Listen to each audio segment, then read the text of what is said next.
Watch the Chicago way.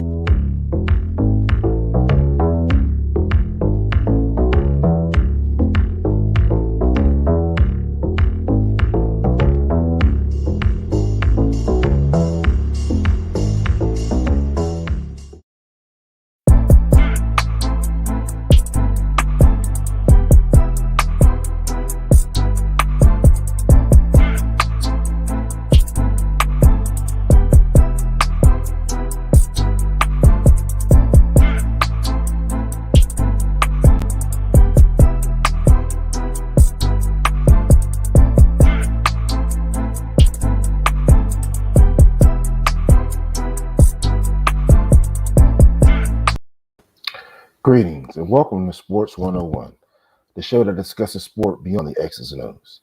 Here we like to expand our conversation and include the history, past, present, as well as in the making, and we also look at the game from a people, places, and cultural perspective. I'm your host, Jamar Harp. Be sure to follow me on social media at Coach_Harp412 and Facebook under the name Jamar Harp. Also, make sure you get social with Sports101 and the litany of other shows on SportsZone Chicago, the world's only black-owned sports talk app. You can find SportsZone Chicago on Twitter at SportsZoneCHI, Facebook at SportsZone Chicago, and Instagram at SportsZone Chicago. Remember, subscribe to the YouTube channel. Search SportsZone Chicago. When you can do that, you can watch my show. And if you miss anything, don't worry about it. Again, just go to YouTube and type SportsZone Chicago and subscribe to that channel. Now, after you subscribe to our YouTube channel, we need everyone, and this is uber important, we need everyone to download the SportsZone Chicago app. The SportsZone Chicago app we found in the iTunes, Google Play, and Amazon stores. Now I'd like to talk to you about this week's episode, which is entitled HBCU Conference Expansion. Now, the picture we have up is the oldest historically black college conference right now running, and it's the Central Intercollegiate Athletic Association, also known as the CIAA, and we're going to discuss some of their expansion in the next upcoming years. So before we talk about that, we have to really talk about and go back and hit the pandemic and talk about what that did to HBCU sports, who were already operating in a financial deficit to its HBCU and non-Power 5 counterparts in the aftermath of COVID-19. All of the institutions were evaluating ways to minimize budgets, and that process led to shifts in conference realignment, meaning some schools left conferences due to financial gain. We'll talk about the former Mid-Eastern Athletic Conference members. The Mid-Eastern Athletic Conference is a child of the Central Intercollegiate Athletic Association, as some of the founding CIAA members left and formed the Mid-Eastern Athletic Conference, which is a Division I representative, similar to the Southwestern Athletic Conference. So these former Mid-Eastern Athletic Conference members, which are Florida A&M, Hampton, North Carolina A&T, and Bethune-Cookman, all exited the conference for various reasons. So Hampton University, they left for reasons of prestige. Their president has been quoted as saying, and he's been on this bandwagon for quite some time, that he's always been interested in the concept of the student athlete, which means a focus on academics and top athletics. And these are quotes from Hampton's president, Harvey. He also said, to me, this is a very good fit for our own ethos of top academics and top athletics. So basically, what is he saying? Hampton is not a top academic school unless it's, in a non-HBCU conference. So I think, you're smiting yourself by making these statements, along with the history of your school and so many people it served that have done great things at a time in this country where they couldn't go anywhere else, and made Hampton what it is today. I think some of them people may, be rolling in their graves. For years, it's been known that President Harvey looked down on the entire HBCU conference And he always said he was looking for a more prestigious conference than the MEAC, than what the MEAC offered. And the MEAC offered all historically black colleges and universities. And he felt he wanted something more prestigious than that. President Art Harvey, he kind of suffers from the white ice is colder theory. And he said that the conference that allowed his institution to compete when no one else would, he's kind of turning his nose up to him. So, that's kind of funny right there. Our next school that left the Mid-Eastern Athletic Conference is Florida A&M University. Then we have, Florida A&M, they left due to travel. Again, in the Mid-Eastern Athletic Conference located in Tallahassee, Florida, they will have to take trips as far as the Delaware, go to Maryland twice, sometimes once for Howard, once for Morgan State. And then in basketball, maybe 3 times because you have to add Maryland Eastern Shore. Also, there was trips in Virginia. And joining the Southwestern Athletic Conference cut down travel for not only football, but all of its sports as well. Then we have North Carolina A&T. North Carolina A&T left the conference. They were looking for a more competitive culture after the dominance of North Carolina Central and the departure of Coach Jerry Mack. North Carolina A&T took the reins as the leader in the MEAC for right now. North Carolina Central is going to come back, of course. Eagles always soar high, and dogs can't fly. I always remember that. But right now, before they left, they were the prominent team in the conference, winning several conference titles, as well as Celebration Bowls, which is the de facto HBCU national championship. For those reasons, they wanted to test their merit as well as take the success on the field and see if they can catapult that into financial success by joining a non-HBCU conference. Then the next team we have is Bethune-Cookman. Again, Bethune-Cookman left for similar reasons, such as Florida A&M being in Florida and cost of travel. The key is Bethune-Cookman and Florida A&M, they both left for the Southwestern Athletic Conference, which is another HBCU Division I conference.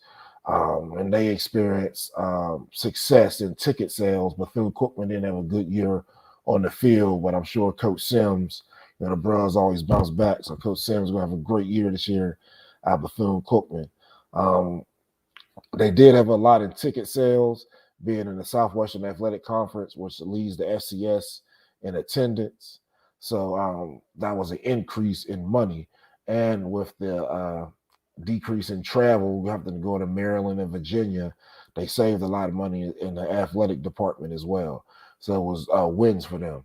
While Hampton and North Carolina A&T, they saw enrollment go down. Not enrollment, but attendance at football games go down. And without those traditional rivalries in the Mid-Eastern Athletic Conference, along with the pandemic, a lot of people decided not to come to games because they weren't familiar with Monmouth or Kennesaw State or Robert Morris or any other teams in the Big South Conference, which currently is in danger of folding. So if you want to look more into that, just look up the Big South Conference and the teams looking to depart from there. Again, the instability of the MEAC or travel led both North Carolina A&T and Florida A&M exiting after the season. North Carolina A&T wasn't the travel, was the inconsistencies, and again they were looking for and they were looking for more competition. But you have to remember, each historically black college, university, athletic department, they must act within the best interest of student athletes, fans, and representative institutions. Now, it looks like for some of these moves, and particularly for North Carolina A&T and Hampton, that they didn't think of the fans and the institutions that they're losing all this money. And if this is a consistent trend where fans don't show up because they don't want to see Monmouth and, again, the Big South teams, Kennesaw State, Robert Morris, etc., then they have to make a decision because they'll be losing money because ticket sales is a main booster not only for football, but we know the football money take care of a lot of the other non-revenue sports. So that'll be a big factor in how much money they lose. These coaches, they're gambling and hoping that Hampton's affiliation with a predominantly white conference will help with the recruitment of talented HBCUs. HBCUs before this recruiting cycle, and the last one with Coach Prime entering the Southwestern Athletic Conference. Before that, majority of HBCUs will lose out to the FBS schools. But again, with this influx of NFL players and coaches, we're starting to see that trend change. So Hampton thought by leaving the MEAC, they would have a chance to get better athletes because they were in the Big South Conference. What they didn't realize is that put them in a pond where everybody else, so they could say that they're in a historically black college conference and they offer these home games every week, etc. So it actually took some of their prestige away. Yes, they're still a historically black college and university. However, the same, I guess, nostalgia isn't there every week where you're not going to see a North Carolina Central or Norfolk State or, the traditional MEAC rivalries. You're going to see teams that are not a part of the culture and pageantry, which is historically black college HBCU football, and you have no tie to. So that's why a lot of the people stop showing up. This past season, the MEAC ranked 32nd in Power Conference rankings, and the Big South was 21st. So that ranking also affects the SCS playoffs. So being in a conference that has a greater power ranking means you should get more teams. If you look at the Southwestern Athletic Conference last year, the second place representative Florida A&M got into the FCS playoffs and lost their first round game to Southeastern Louisiana. However, the reason not more SWAC teams or more MEAC teams don't go to the FCS playoffs is because the conference's power ranking. So with a 21 power ranking, you would think that you would get more looks to go to the playoffs. But what they didn't count on is this social trend that's happening. And now this influx, again, NFL coaches and players to these HBCU conferences and the recruiting. They were not alone. The MEAC has done a great job of recruiting as well. But the SWAC and the athletes they're signing, in particular Jackson State, is unparalleled.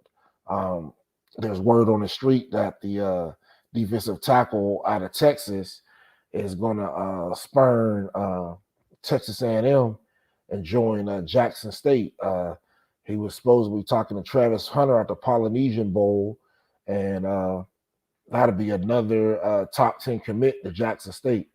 So again, Hampton and North Carolina team missed out on this boat by not being in these conferences.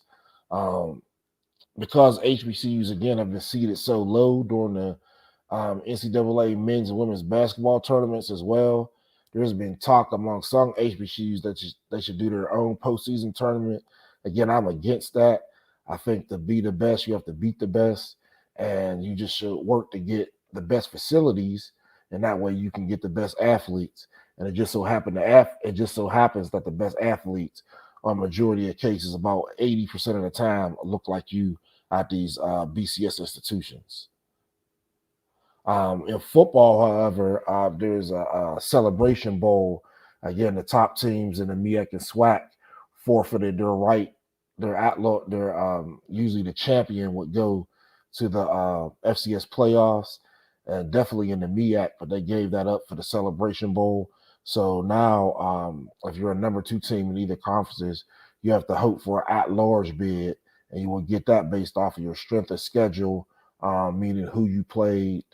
Obviously, you will have to go undefeated and only lose one game to the conference champion, and outscore your opponents on a large margin.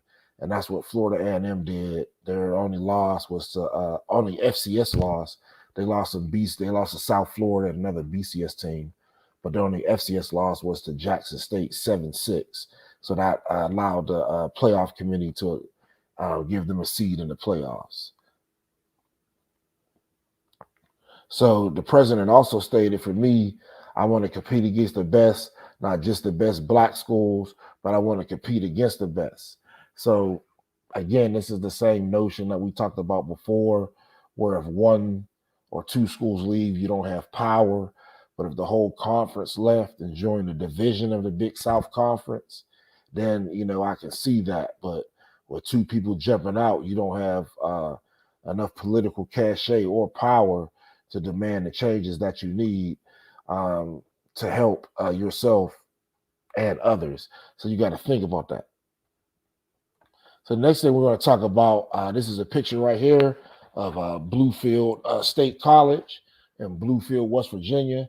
Shout out to Kerry Bailey, Coach Bailey, 3IB90, Big Brother Spike from Bluefield, West Virginia. Was the former strongest high school player in the country, former nose guard at the University of Tennessee. Currently was in the Canadian Football League, was my head coach. My first job in 2007 at Howard University. So shout out to Coach Kerry Bailey from Bluefield, West Virginia. Bluefield State College is a historically black college and university in name, and we'll get to that a little later. But they are petitioning to, again, become a member of the CIAA. So Bluefield State College, which relaunched its football program in 2021. Last year, they went 2-0 against us, the CIAA, and they had wins against Johnson C. Smith and Elizabeth City State. The Big Blue, who Bluefield State College sports are monikered after, they left the CIAA in 1955, and they're petitioning to rejoin the conference. So after 67 years of separation, they want to rejoin the CIAA again. The CIAA is the mother conference to CIAA schools, majority of HBCUs on the East Coast, and they also birthed the Mid-Eastern Athletic Conference out of the CIAA. Again, Bluefield State College is a historically black college and university located in Bluefield, West Virginia. That's southern West Virginia, and they're petitioning to become a member of the CIAA a few weeks ago, right before the Christmas holiday. The Big Blue were members of the CIAA from 1932 to 1955. Currently, the CIAA has a 13-school membership, and it consists of HBCUs, except for Shawan, which is in Murfreesboro, North Carolina. Shawan is a non-HBCU, but they're in the CIAA as an associate member in football and women's bowling. So Shawan doesn't compete in basketball, but only in football and women's bowling. When Bluefield State College first reinstated its athletics and its football program, they were Division II independent. In a statement to the Post magazine, the CIAA responded and said that they had no comment at the time and that no formal application had been submitted for conference membership, but they're continuing to evaluate interest and opportunities for expansion. So it sounds to me like it's just one of them things. They got to find out where the money resides, and then Bluefield State College can come back home and be a member of the CIAA. Jim Nelson, who is the vice president of community engagement at Bluefield State College, told the Beckley affiliate of NBC on January 11th that the past 2 years they had great success in their athletics program, and particularly due to the relaunch of football after a 40-year absence. Again, this is their first season playing this past season in over 40 years. They went 4-3 under their first season under Coach Tony Coxum. And again, of those 4 wins, 2 were against CIAA opponents, Johnson C. Smith and Elizabeth City State. The men's basketball team was 1-8, and they currently have losses to Johnson C. Smith University, Virginia Union, and St. Augustine. And the women's basketball team is 0-9. Currently, enrollment at Bluefield State College is around 1,200 students, and that's been their number since around 2020. And these students come from 33 states across the nation. And that's due to the new construction going on to accommodate the growth. For a while, Bluefield State College was a commuter school, and I'll get into that story a little later. Um, at one point, they did have dorms because it was the oldest black college in West Virginia, and it was well, we'll talk about that later. And then West Virginia State came along, but Bluefield State, being the oldest black college in West Virginia, did have dorms, but they were taken away for a reason, and now they're bringing them back. And with football, they're seeing their enrollment start to increase. Returning to the CIAA conference will help reestablish the college's brand across the region as historically black college and university, and that's important due to the optics of Bluefield State College, especially with them attracting more black student athletes and students as well. It also can help them make the transition to university status, where they can offer graduate degrees by meeting different SACS accreditation standards in regards to enrollment, academic facilities offered, professors, their degree potentials, etc. Being in a conference helps on so many levels, and being in a conference that has HBCUs adds another layer of total HBCU's commitment to Bluefield State College, is what their Mr. Nelson told the station. So if you look back what I was referencing, North Carolina A&T and Hampton, their actions of leaving the historically black conference umbrella that they were in and going under their own, just two, we don't have the political cachet or camaraderie, you won't have the same success. Now we have a representative from Bluefield State College who was an HBCU in name, and again, we'll get to that later, and he's stating that, he looks forward to be in the HBCU conference. Why? Because it gets that layer of HBCU commitment. They want to bring more kids in and bring more dorms after the tragedy in which they took them all away, and then change the optics and perspective of their institution. Now let's talk about the CIAA, again, the mother conference of all these schools. The Central Intercollegiate Athletic Association, also known as the CIAA, as a collegiate athletic conference, which mostly consists of historically black colleges and universities on the eastern coast of the United States. The CIAA competes on a Division II level of NCAA athletics, and the 12-member institutions reside in the eastern part of the United States, primarily in the states of Pennsylvania, Maryland, Virginia, North and South Carolina. Since a majority of the members are in North Carolina, the headquarters originally was in Charlotte. Then it moved to Virginia in 2015, where it's currently now. The CIAA sponsors 14 annual championships and divides its sports teams into two divisions, North and South. The most notable CIAA sponsored championship is the CIAA basketball tournament, which has become the second largest grossing basketball tournament in the nation behind the Big Ten. The CIAA, founded on the campus of Hampton Institute, now Hampton University, in 1912, is the oldest African-American athletic conference in the United States. It originally was known as the Colored Intercollegiate Athletic Association and took its current name in 1950. The conference, again, is composed of predominantly historically black colleges and universities spanning the East Coast from Pennsylvania to South Carolina. Recently, the CIAA and ESPN have reached an agreement to broadcast the men's and women's basketball tournament up to 2024 on its affiliate stations. So that's most likely ESPN Plus.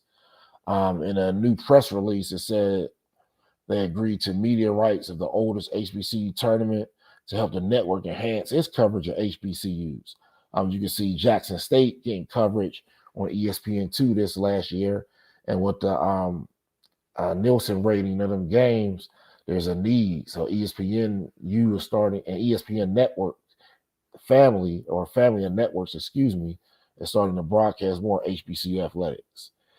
This agreement with ESPN calls for 22 games of both of the conference tournaments to be available on ESPN platforms. So that's the men and women. All 22 games of each tournament will be broadcast on the ESPN family of networks. This year, if you want to catch the CIAA tournament, you can go to Baltimore. It'll be held in February on the 22nd through the 27th. Winston-Salem are the current defending champions. They won the last tournament that was played in 2019, 2020. Last year, everything was canceled again to the medical pandemic. The 2022 CIAA men's and women's basketball tournament, again, will be in Baltimore at Royal Farms Arena. The men's tournament is celebrating its 76th year of existence, while it'll be the 47th edition of the women. Senior director from ESPN, Dan Margolis, said in a release, the tournament will add a lot to its programming. The CIAA is a tournament more than about basketball. It's a cultural gathering with past, present, and future Hall of Famers and legendary coaches. They're honored to tell its story on national television. So I want to show you a quick video of some of this pageantry they're talking about, and then we'll discuss the gentleman in the video afterwards.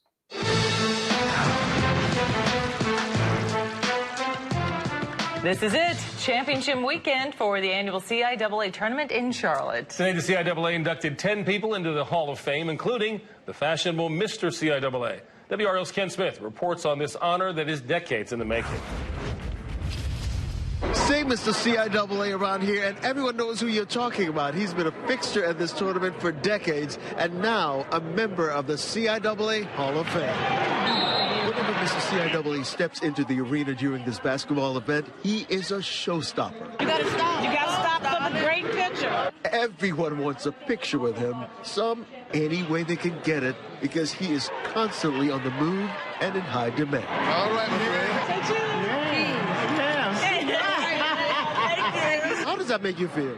It makes me feel good. Everybody says, you don't hear about it. I said, no, I can if you want one, I do get it. So it doesn't bother me at all. I enjoy the people that are interested in taking pictures with me. His name is actually Abraham Mitchell.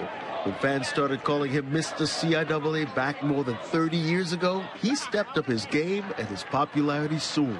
Look how awesome he looks. And he looks so young. And he just, I don't know, he's part of the CIAA. He's a bad man. Clean. Mr. Clean. There's no CIAA without Mr. CIAA. And fashion is just unique. When he's parading his one-of-a-kind tailor-made suits, he says he makes anywhere from 4 to 8 quick changes before the final whistle blows on the court.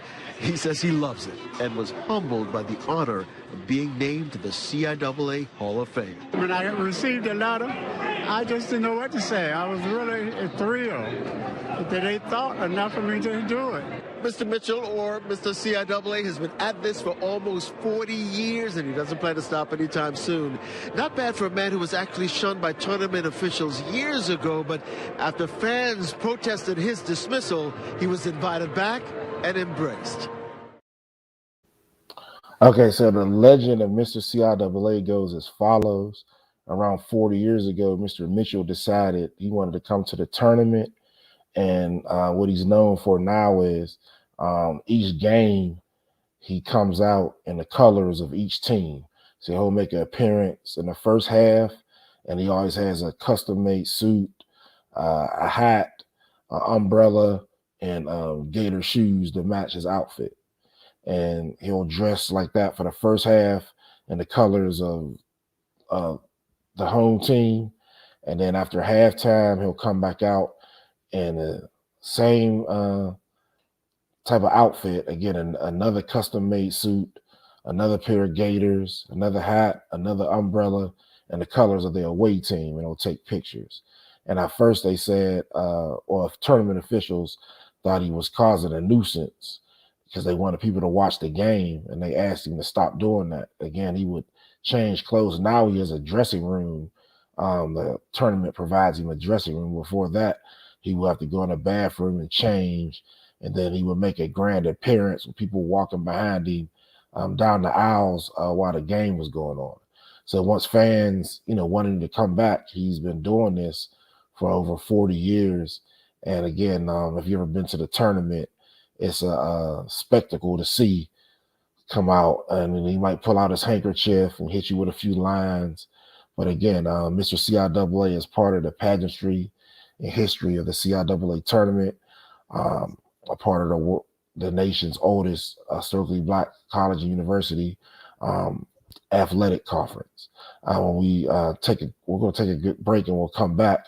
We'll talk a little bit more about Bluefield State College and why they don't have dorms and the true perception and what football is really doing for those institutions. I'm Jamar Harp, and this is Sports 101. We'll be right back.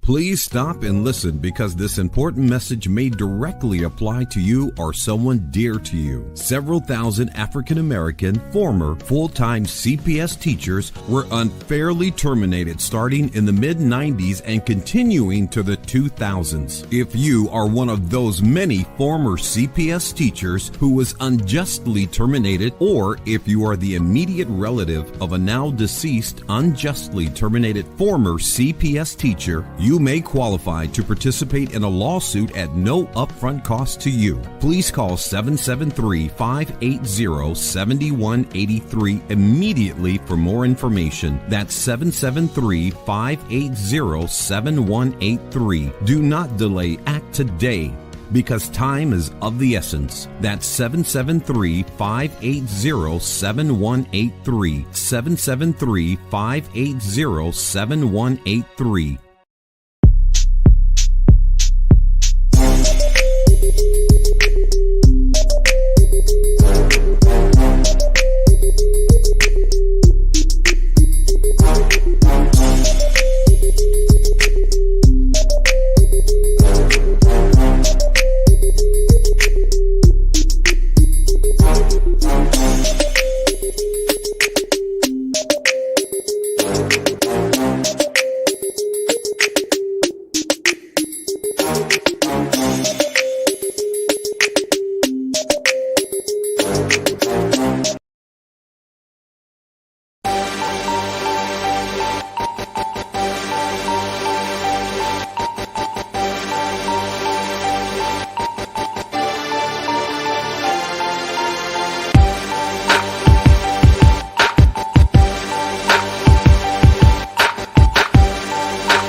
The Chicago way.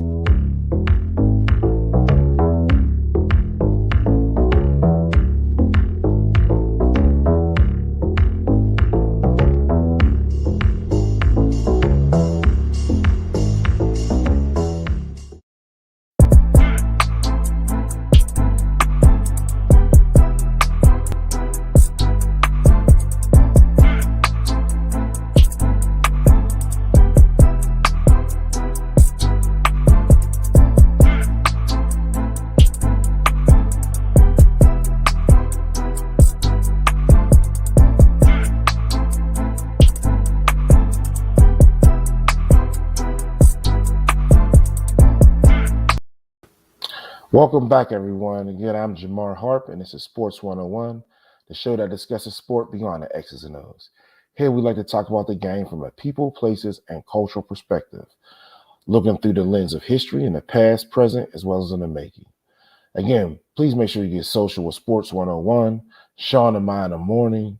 That show is hosted by Sean Sierra, Maya Kai. Maya Kai is my sensei and my broadcasting or podcasting journey. And they also the founders of SportsZone Chicago, so be sure to check them out. Also look at SportsZone Chicago at night. Again, you want ESPN running the same show over and over again, or you want to listen to SportsZone Chicago at night with live upcoming breaking news and conversations real time about real life sports. Again, SportsZone Chicago at night is coming. Check it out, people. Please make sure you get social with Sports101 and the rest of the shows on SportsZone Chicago by following SportsZone Chicago on social media. SportsZone Chicago will be followed on Twitter at SportsZone CHI, Facebook at SportsZone Chicago, and Instagram at SportsZone Chicago. Remember, subscribe to the YouTube channel, search SportsZone Chicago, but more importantly, we need everyone, that's everyone, to download the SportsZone Chicago app. The SportsZone Chicago app can be found in the iTunes, Google Play, and Amazon stores. Now, before we went to break, we were talking about Bluefield State College in Bluefield, West Virginia, and its desire to become back to the CIAA. They recently reinstated football, and that has led them to build dorms on campus. And from a commuter school for about 50 years, now they've got their enrollment to approximately 1,200, and they're trying to grow that. So we're going to talk about Bluefield State College, America's white, historically black college and university. I know that sounds like an oxymoron, but just please listen, and I'll explain why. Bluefield State College, again, is a historically black college and university located in Bluefield, West Virginia. Bluefield State College is a part of West Virginia's public education system and offers bachelorette and associate's degrees. It is the only non-residential four-year college in the state system. However, they are rebuilding dormitories recently since the inception of football, and they've got their enrollment up to 1,200. Bluefield State College is a member school of the Thurgood Marshall Scholarship Fund and the United Negro College Fund. Though it maintains its federal status as a historically black college and university, again, it's federal status because that's what it originally was. So that means it gets some type of appropriation for being a historically black college and university. However, the student body currently doesn't reflect that at Bluefield State College. Currently, the student body at Bluefield State College, which is traditionally a historically black college and university, is 13% black and over 80% white. The Bluefield Colored Institute, now known as Bluefield State College, was founded in 1895 as a higher graded school for African American youth in southern West Virginia. So by higher graded, that means after primary school. At that time in West Virginia, as well as many parts of the United States, state constitutions prohibited racial integration and public supported forums or anything public in particular schools. And until 1891, when West Virginia Colored Institute, now West Virginia State, was founded, there was no education at the college level for African Americans in West Virginia. You had one example. It was a private institution called Storer College, which was run by missionaries. But the Bluefield State was the public institution for higher learning. Bluefield, again, is located on 4 acres in the city of Bluefield, West Virginia. The reason they put it there, Bluefield, West Virginia, is within 100 miles of 70% of West Virginia's black citizens. The citizens they're missing outside that radius obviously would be northern West Virginia, by the University of West Virginia, and by the Pennsylvania border. The school began with 40 pupils under the supervision of Hamilton Hatter. Nathan Cook Brackett, who was an abolitionist who led Storer College, he served as president as the Board of Regents. Hatter oversaw the construction of Mayhood Hall, the administrative building, as well as Lewis Hall and West dormitories, which were demolished. Hatter, he built the foundation of the college, and he faced enormous challenges when doing so. Running the institution with no legislative money for about 2 to 3 years. So let's fast forward to the late 1920s, and the students and the staff of the school still refer to it as Bluefield Institute, but the name was never sanctioned by the West Virginia legislature.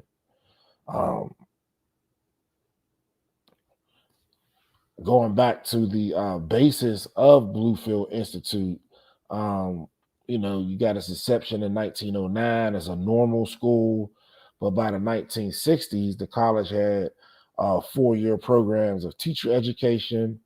They had bachelor's degrees in arts and sciences, as well as engineering technology. Gradually, a variety of 2-year technical programs evolved in response to local need. Again, it's in Southern West Virginia. So they began to offer associate's degrees to help the people that were tradesmen in the area.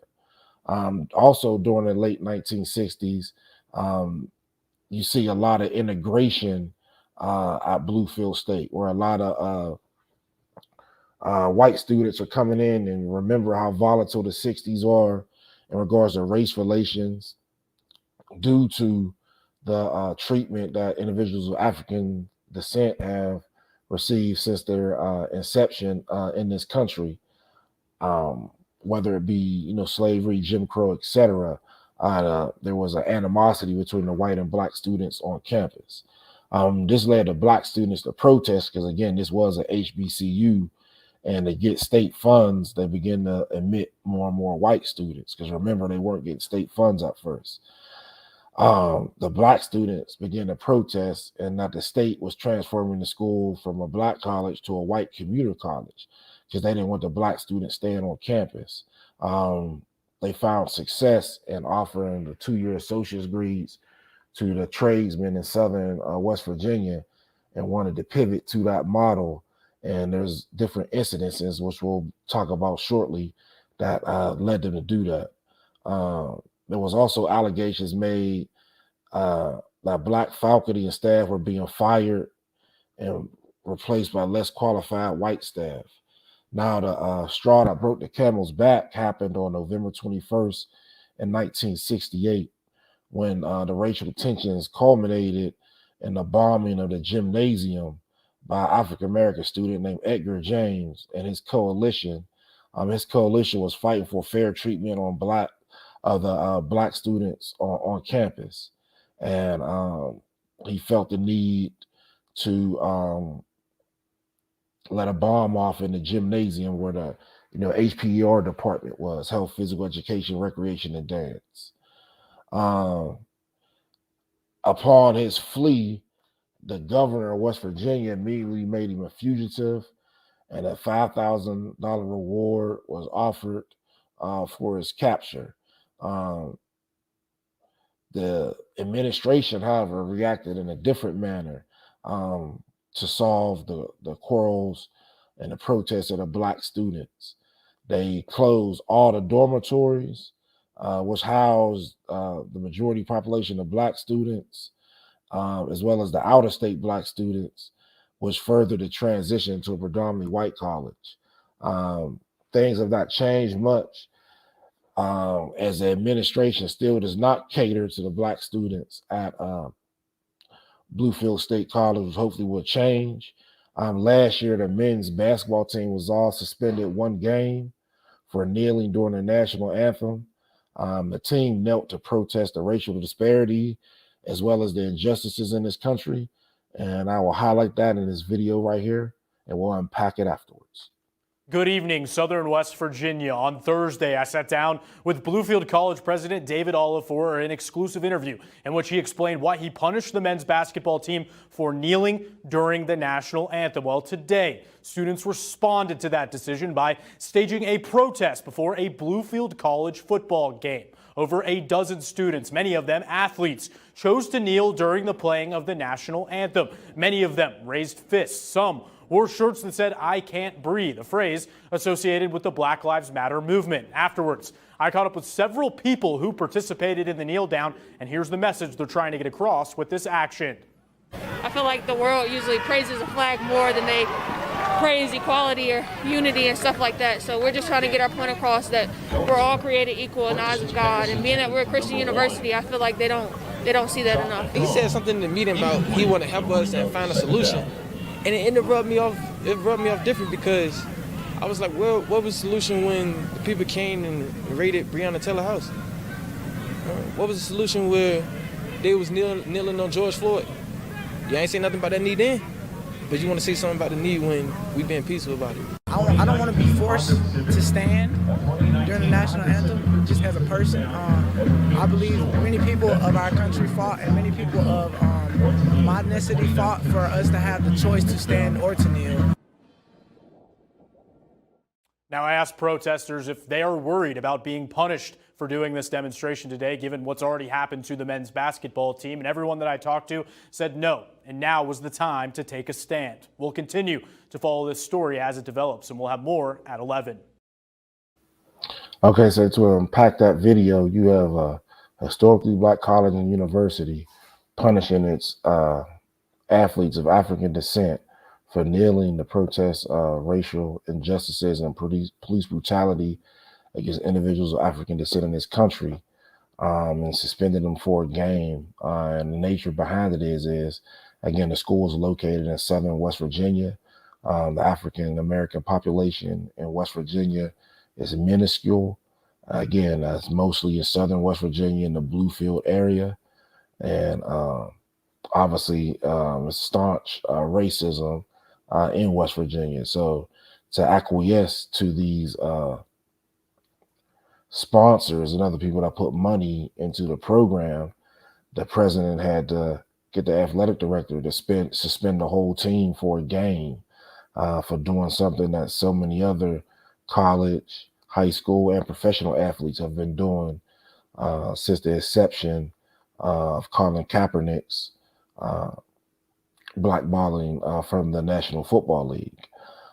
This shows the disparity in the administration and the students, as students at HBCU were punished for peacefully demonstrating social injustice. Now let's talk about the football program that, again, hopefully the administration can get things together and move forward in a mindset that's inclusive of its student population, and particularly its original student population, and not suspend students for expressing themselves politically. Again, the administration is showing the shut up and dribble mentality that other people have advocated that athletes of African descent take in regards to social and political ideas and thoughts. Bluefield State College football and its teams are known as the Big Blue, and they compete at the Division II level in the United States Collegiate Athletic Association. They have since moved from the ECAC, which is the East Coast Athletic Conference, and now they're independents looking to gain membership in the CIAA. They were a member of the West Virginia Intercollegiate Athletic Conference until that dissolved, and then they went independent until they were granted membership again in the ECAC. Their sponsor sports are men's and women's basketball, baseball, softball, tennis and cross country, golf and wrestling, as well as women's volleyball and recently football in 2021. The college fielded a football team up until 1981 when they dissolved it. In 1927 and 1928, Bluefield State College was voted Black College National Champions by the legendary newspaper, the Pittsburgh Courier. At that time, Ray Kemp was a team's coach, and he had that job up until like maybe the 1940s, I believe. They had some famous players come through there. Joe Forquam played professionally for the British Cumberland Lions, and the CFL is probably their most notable player. And on August 2020, Bluefield State announced the addition of 12 athletic programs, including the resurrection of the football program. To be Division II in the CIAA, you have to have more than football, so they had to get their whole athletic department on point and get all 12 programs and meet the requirements to be a full member of the CIAA Athletic Conference. President Robin Capehart called it a huge step forward, and he's referring to it as life after COVID, as again, the school was in dire straits. They didn't have any dorms, or just commuter school. A lot of Black students didn't want to go there due to the history. And, once something happens like that, the rumor mill spreads deep. So many rumors are going on about Bluefield State in the area that they're not attracting the Black students that they used to. So their university is trying to use football as a catalyst to do a lot of things. The teams are set to start the 2021 season. Again, in that season, they won 4 games, beating 2 CIAA teams. They also added their intramural sports to their program with swimming, martial arts, soccer, bowling, and flag football. And then the next picture right here is a current head coach of Bluefield State College. This is Tony Coxum. He was named a head coach of the program on October 9th, 2020. Coach Coxum came to Bluefield State College. It has a long tenure in collegiate coaching. He recently was at the University of Northern Colorado, where he coached defensive backs and was also the special teams coordinator. He's a special teams guru. Before Northern Colorado, he was a special teams analyst at the University of Kansas under Les Miles. He also had stops at Central Michigan as a special teams coordinator and cornerbacks coach. He was a Denver Broncos assistant special teams coordinator, the Ravens special teams assistant, and Army West Point linebackers and corners coach. Coach Coxum also participated in the Bill Walsh Minority Fellowship Program with the New York Giants and Tampa Bay Buccaneers. So I want to show you this quick video right here on the resurrection of Bluefield State College football. And if you want, you can follow this series of Coach Coxum and his team on YouTube.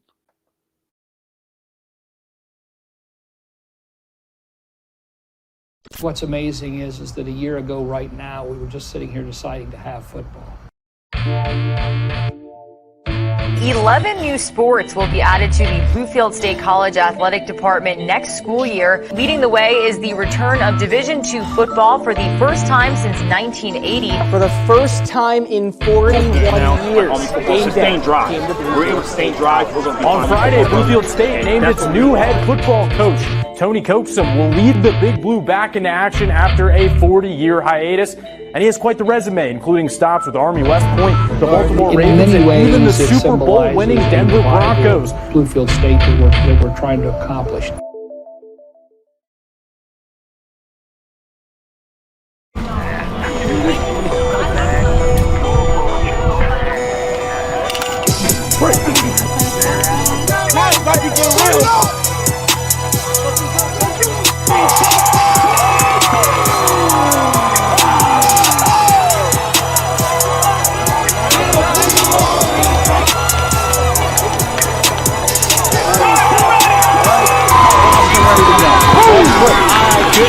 Will be corralled.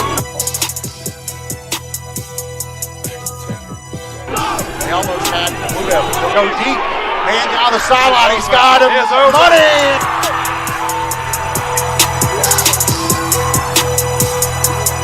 Nice open field tackle by Elijah Myers. A 3-yard loss. It's 3rd and 11. 5 on the play clock. 4, 3. Snap at 1. Joseph. Quick pass out in the flats to the end zone. Touchdown, State! Close to his left. Gets rid of it. Interception. It's just an in. Another big defensive play.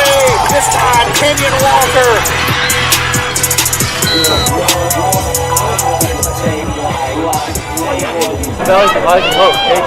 First down, Lord Pitt. Focus on the little things. Let them add up. Okay? You good? You're good? Okay.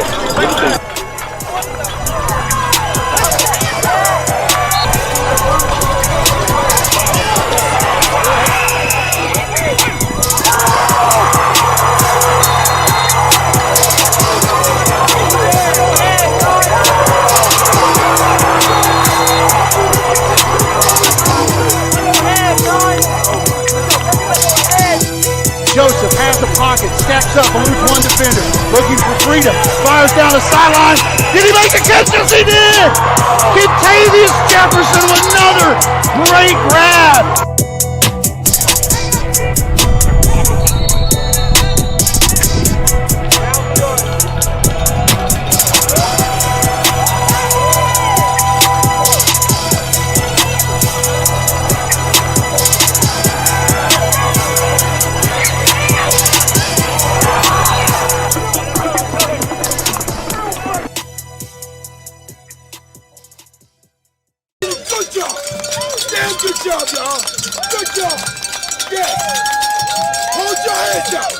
proud of y'all.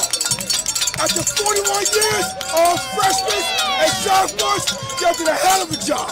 Hell of a job. The return to football, regardless of the score. It's a big win this afternoon for Bluefield State College. 21-14, Orange Tech will get out of here with the win in this hard-fought battle.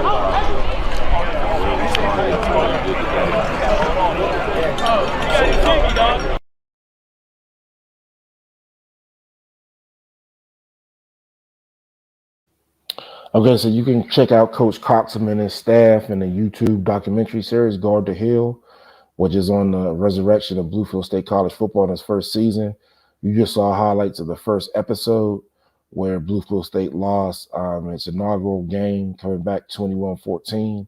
However, as the fanatic fan stated, when only freshmen and sophomores, the best is yet to come. I wish Coach Coxham the best of success. Again, having regional ties to Bluefield State College, being a native of Pittsburgh, PA, I only hope that he does well. And I look forward to his continued growth, hopefully in the Central Intercollegiate Athletic Conference. If you look at the video, you can see, again, this used to be a commuter school, but they had Black students in the stands cheering on. So that impacts and unpacks a lot of things. Improving relations with the African-American community in Southern West Virginia. You're getting more people to come to the school. Remember, it's a competition with West Virginia State in regards to attendance and growth. And also, you're using football to elevate its platform as a vehicle or catalyst to bring all these forces together. So hopefully, as the success of football goes, so does the growth of Bluefield State College. In closing, I would like to look at these few thoughts. Athletics is bringing a resurgence to Black students and student athletes to Bluefield State College. Hopefully, they can see this and invest more money in athletics. When with that exposure and additional being a conference member of the CIAA, that means every home game that they have, you'll get a Black college band in there, a Black college dance team, Black college fans. So again, you're going to increase the involvement on both sides. Also, football has instilled a sense of pride in the community in Southern West Virginia. So how can Bluefield State College impact on this, improve on it, and use it to solidify that area and grow not only its athletics programs, but its institution? Moving forward, how will Bluefield State College use its intended population to grow the school? I understand that the state government of West Virginia was only giving you funds if you admitted a absorbent amount of number of white students. However, with the current trend of athletics, and particularly being a full-fledged member of an HBCU conference, should grant you some political camaraderie and cachet that the government of West Virginia can allocate funds based off of enrollment, regardless of the student's color, white or Black. So therefore, you can look and try to recruit your target population and what the school was intended. Thank you for tuning in to this week's episode of Sports 101. I'm your host, Jamar Harp. Be sure to follow me on Twitter at Coach_Harp412 and Facebook under Jamar Harp. Please get social with Sports 101 and a litany of other shows on SportsZone Chicago. Stay tuned and ready for SportsZone Chicago at night. Who wants to watch reruns on ESPN when you can be down with Sean Sierra, Maya Kai, and the SportsZone Chicago family? Please get social with SportsZone Chicago and follow SportsZone Chicago on Twitter at SportsZone CHI, Facebook at SportsZone Chicago, and Instagram at SportsZone Chicago. Please subscribe to the YouTube channel, search SportsZone Chicago. But more importantly, we need everyone to download the SportsZone Chicago app. The SportsZone Chicago app can be found on the iTunes, Google Play, and Amazon stores. I will see you next week at our normally scheduled time, Wednesdays, 8 p.m. Central, 9 p.m. Eastern. And I'm gone.